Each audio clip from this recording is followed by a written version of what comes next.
दोस्तों, एक खूबसूरत फूल बेचने वाली की ज़िंदगी इतनी ज़्यादा काँटों से भरी होती है, मुश्किल से भरी होती है कि ये तो वही जानती है। दोस्तों, सुबह लगभग 40 किलोमीटर दूर से फूल लाद कर के धक्के खाते हुए दोस्तों अयोध्या पहुँचती है राम मंदिर के पास में। और दोस्तों वहाँ पर सबको फूल बेचा करती थी, सरयू नदी के किनारे जाती थी घाट पर, वहां पर फूल बेचा करती। एक दिन इसी भीड़ में फूल बेच रही होती है कि उसकी नज़र एक लड़के पर पड़ती है, तो उसके पैरों तले से जमीन खिसक जाती है। वो जैसे ही उस लड़के को देखती है तुरंत छुपने की कोशिश करती है, और वो छुप करके देखती है कि वो लड़का सरयू नदी में नहाने जा रहा होता है, और वो नहाते नहाते तेज धार बीच में पहुंचने वाला होता है, तो उसकी दिल की धड़कनें बढ़ जाती हैं। वो सोचती है कहीं तेज बहाव में ये बह ना जाए, क्योंकि दोस्तों वो कोई और नहीं, उसी का आज से 4 साल पहले का बिछड़ा हुआ पति होता है। दोस्तों कहानी दिल को छूने वाली है, तो प्लीज़ पूरा देखें और वीडियो एक लाइक भी कर दिया करें, जिससे ये वीडियो और लोगों तक पहुंचे। और दोस्तों जो भी नए हो मेरे चैनल पे, तो प्लीज़ चैनल को सब्सक्राइब कर लें और बेल आइकन प्रेस करके ऑल पे कर दें। नमस्कार दोस्तों, मेरा नाम है अजय श्रीवास्तव। दोस्तों ये कहानी है उत्तर प्रदेश के अयोध्या के पास लगभग 40 किलोमीटर दूर सुल्तानपुर जिला पड़ता है, उस जिले की। दोस्तों कविता नाम की एक लड़की होती है जो कि रोज फूल बेचा करती थी राम मंदिर पे आकर के। दोस्तों लगभग 40 किलोमीटर दूर से वो रोज फूल का गट्ठल बस पे लाती और धक्के खाते हुए वहां पर आती थी और फूल बेचा करती थी। दोस्तों एक दिन एक लड़का था जो कि अमेठी जिले का रहने वाला था। उसने नई कार निकलवाई और अपने 3 दोस्तों के साथ में वो अयोध्या राम मंदिर घूमने के लिए आता है। जैसे ही गाड़ी रुकती है दोस्तों, तो उसके पीछे मांगने वाले पड़ जाते हैं, पूजा करने के लिए जो पंडित होते वो आ जाते हैं, कुछ फूल वाले भी उसके पीछे पड़ जाते हैं, भैया फूल ले लो। लेकिन दोस्तों वो सबसे कहता अभी पहले सरयू नदी स्नान करेंगे, उसके बाद पूजा पाठ और दर्शन करेंगे। इसलिए वो पंडितों को मना कर देता कि अभी हमें पूजा नहीं करवानी। दोस्तों जो उसके 3 दोस्त होते हैं वो आगे आगे चलने लगते हैं, और वो भी गाड़ी को अपने लॉक करके पीछे से आने लगता है। दोस्तों चलते चलते जब सरयू नदी की जो सीढ़ियाँ होती हैं वहाँ पर उनके दोस्त पहुँच जाते हैं, तो जो कविता होती फूल बेच रही होती वो उन्हीं दोस्तों के पास पहुँच जाती है और कहती कि भैया फूल ले लो। इतना बड़ा सा पत्तल होता है, उसमें फूल रखे होते हैं अलग अलग प्रकार के। तो वो पूछते हैं कि ये फूल कितने के दिए, तो कविता कहती है कि ये फूल 20 रुपए के हैं। तो वो कहता मुझे 4 जगह दे दो, हम 4 दोस्त हैं। कविता कहती सरयू नदी में फूल चढ़ाओ तो प्रभु राम आपकी मनोकामना पूरी करेंगे। इस तरह वो हंसते हुए बोलती है, और 4 जगह वो फूल के दोने जो होते हैं उन दोस्तों को दे देती है। और देने के बाद जैसे ही उसका दोस्त जेब में हाथ डालता है और 100 का नोट निकालता है, वैसे कविता की नज़र जो सिद्धार्थ होता उस पे पड़ जाती। सिद्धार्थ उसी की तरफ बढ़ता चला आ रहा था, वो जैसे ही उसे देखती उसके पैर तले जमीन खिसक जाती, क्योंकि वो कोई और नहीं था दोस्तों, वो उसका ही पति था जो 4 साल पहले उससे छूट गया था। दोस्तों वो चुपके से आंख बचा करके जल्दी से छुप जाती है, और जैसे ही छुपती है तो इधर सिद्धार्थ के जो दोस्त होते हैं वो पैसे निकालते और कहते हैं कि ये लो, तो देखते हैं कि फूल वाली तो है ही नहीं, फूल वाली जा चुकी थी। इतने में सिद्धार्थ आ जाता है, तो सिद्धार्थ कहता क्या हुआ, तो सिद्धार्थ के दोस्त कहते हैं कि यहाँ पर अभी एक फूल वाली थी जिसने फूल दिया हमें, और जैसे मैं पैसे देने के लिए उसे जेब से पैसे निकाले, तैसे वो पता नहीं कहाँ पर चली गई, और ये पूजा पाठ वाली चीज़ है, इस तरह ली नहीं जाती। तो सिद्धार्थ कहता हो कि किसी को देने के लिए कहीं और चली गई होगी, 2-4 मिनट यहीं पर रुको, वो आकर के ले जाएगी। लेकिन दोस्तों वो 10-15 मिनट खड़े रहते हैं, वो वापस नहीं आती, क्योंकि कविता तो वैसे भी छुप जाती है। दोस्तों कविता दूर खड़ी खड़ी देख रही होती है सिद्धार्थ को, और उसके आंखों में आंसू भी आ जाते। उसके बाद में जब कविता सामने नहीं आती है, तो सिद्धार्थ कहता है कि हो सकता है वो कहीं चली गई हो, जल्दबाजी में पैसे भूल गई हो, चलते हैं हम तुम स्नान करते हैं। तो उसके बाद में वो चारों दोस्त जाते हैं और अपने कपड़े उतारते, वहीं पर एक तखत होता है उसी पे कपड़े रख देते हैं और सरयू नदी में स्नान करने के लिए अंदर घुस जाते हैं। जो सिद्धार्थ होता है वो धीरे धीरे अंदर जाता है तो देखता है कि किनारे पर थोड़ा ज़्यादा लोग नहा रहे होते हैं, इसलिए थोड़ा सा पानी गंदा होता है तो वो थोड़ा और अंदर बढ़ते हैं। अब कविता ये देखती है कि ये अंदर बढ़ता जा रहा सिद्धार्थ जो उसका पहले का पति है और अंदर बढ़ता है तो जो सरयू नदी का बहाव होता है वो तेज होता है। तो जब वो सीने के बराबर पानी पहुंच जाता है तो कविता उससे कहना चाहती है कि इससे अंदर मत जाओ, बहाव तेज है, कहीं ऐसा ना हो तुम पानी के बहाव में बह जाओ, लेकिन वो कह नहीं सकती थी। इसलिए वो क्या करती है, एक छोटा बच्चा होता है उससे कहती है कि वो भैया जो नहा रहे उनको बोल दो जाके कि बहाव तेज है पानी का, तुम ज़्यादा अंदर ना जाओ। तो वो बच्चा जाता है थोड़ा आगे और चिल्ला के बोलता है कि भैया अंदर ज़्यादा मत जाओ, पानी का बहाव तेज है, तुम बह जाओगे। इस तरह वो कहता और चला जाता। लेकिन जो दो चार लोग होते वो तो किनारे की तरफ आ जाते, लेकिन सिद्धार्थ को कोई फर्क नहीं पड़ता है, वो वहीं पर नहाता रहता है। अब वो धीरे धीरे और अंदर की तरफ बढ़ रहा था, लेकिन जो कविता होती है उसको अब उसकी चिंता बहुत ज़्यादा हो जाती है। उसे लगता कब ये सिद्धार्थ मानेगा नहीं, तो वो दौड़ के जाती है और सरयू नदी के अंदर घुसती है, घुटने तक पानी पहुंच जाता है। और उसके बाद में वो चिल्ला के कहती है कि आपको जब मना कर रहे हैं तो अंदर मत जाओ, पानी का बहाव बहुत ज़्यादा है, तुम मानते क्यों नहीं। और जैसे ही सिद्धार्थ उसको देखता है, सिद्धार्थ पहचान लेता है कि ये मेरी ही 4 साल पहले बिछड़ी हुई पत्नी है और उसकी आंखों में आंसू भर जाते हैं। इधर ये भी खड़ी होती है कविता, इसके भी आंखों में आंसू होते हैं। कविता बार बार कह रही होती है आप बाहर आ जाओ, उधर गहराई ज़्यादा है और पानी का बहाव भी बहुत तेज है। दोस्तों सिद्धार्थ खड़े खड़े देखता रहता है। इतने में सिद्धार्थ के दोस्त देखते हैं तो वो कहते हैं अरे ये तो वही फूल वाली है जो हमें फूल दे के चली गई, और ये अब ये किससे कह रही। तो वो देखते हैं कि ये सिद्धार्थ से कह रही। तो उसके दोस्त भी कहते हैं सिद्धार्थ से कि तुम बाहर आ जाओ, तुम वहां पर क्यों हो, जब ये मना कर रही है, यहाँ रोज रहती तो इसको पता होगा कहाँ पे गहराई ज्यादा है।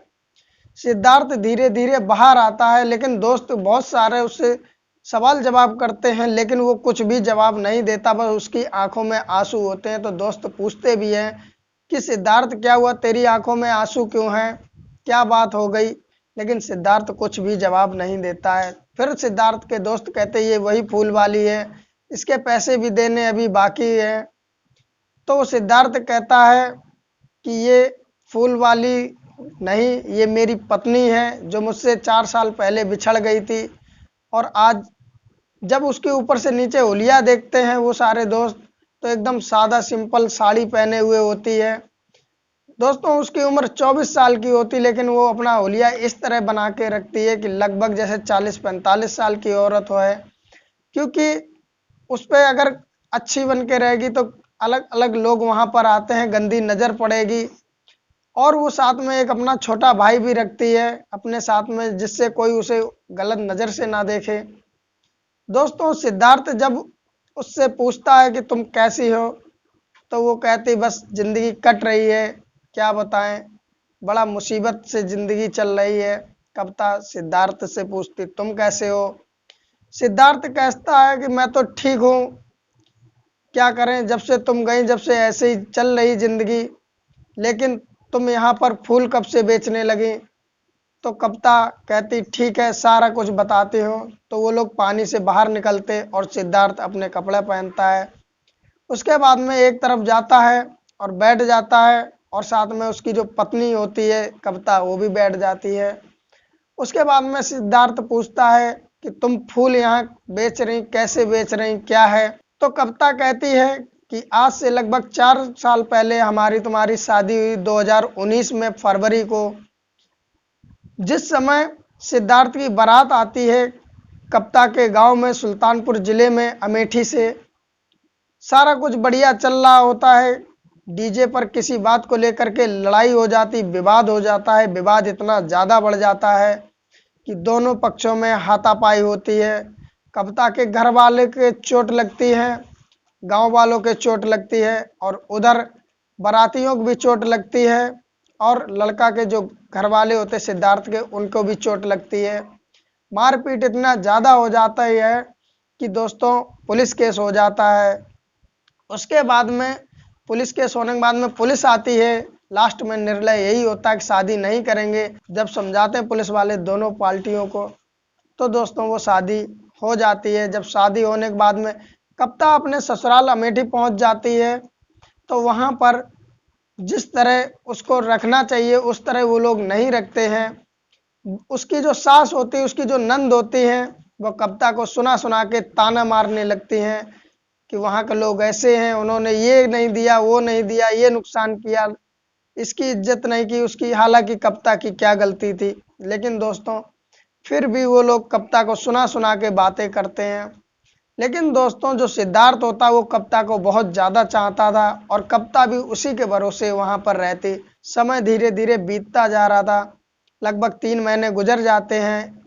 उसके बाद में कप्तान अपने मायके जाती है और मायके से फिर ससुराल आ जाती है। इस तरह दोस्तों गुजरते गुजरते लगभग 6 महीने बीत जाते हैं। जो सिद्धार्थ होता है अच्छे घर से होता है। उसका एक मेडिकल स्टोर होता है जिसपे वो और उसके पिताजी रहा करते थे। उसके बाद में जब लगभग 6 महीने गुजर जाते हैं तो कप्तान अपने मायके आती है और उसके बाद में जो उसके सास ससुर होते हैं वो खबर भिजवाते हैं कप्तान को कि अब तुम वहीं पर रहो, मुझे तुम्हारी कोई ज़रूरत नहीं, मैं तुम्हें नहीं रखूँगी। इस तरह जब खबर भिजवाते हैं तो सिद्धार्थ जो होता है वो बहुत ज़्यादा घर पे बातचीत करता है, विवाद करता है। लेकिन दोस्तों उसके जो माता पिता होते हैं उसे लिवाने नहीं जाने देते हैं। कहते अगर तू जाएगा तो तू आज से मेरा बेटा नहीं, और बहुत सी इस तरह की बातें करते, पाबंदी लगा देते। दोस्तों सिद्धार्थ भी फिर नहीं जाता है और जो कप्तान के सास ससुर होते हैं वो कहलवा देते हैं कि हम अपने लिए कहीं और बहू देख लेंगे, तुम अपने लिए लड़का देख लेना, अपनी शादी करना अपनी लड़की की। इस तरह उसके माता पिता से कह देते हैं। दोस्तों समय बीतता रहता, जो कप्तान के पिताजी होते हैं वो काम करते, दिहाड़ी मजदूरी का काम करते और घर का खर्चा चलाते हैं। इसी बीच में दोस्तों कोरोना काल आ जाता है, लॉकडाउन लग जाता है और जो कप्तान के पिताजी की तबीयत ज़्यादा खराब हो जाती है और उनका देहांत हो जाता है।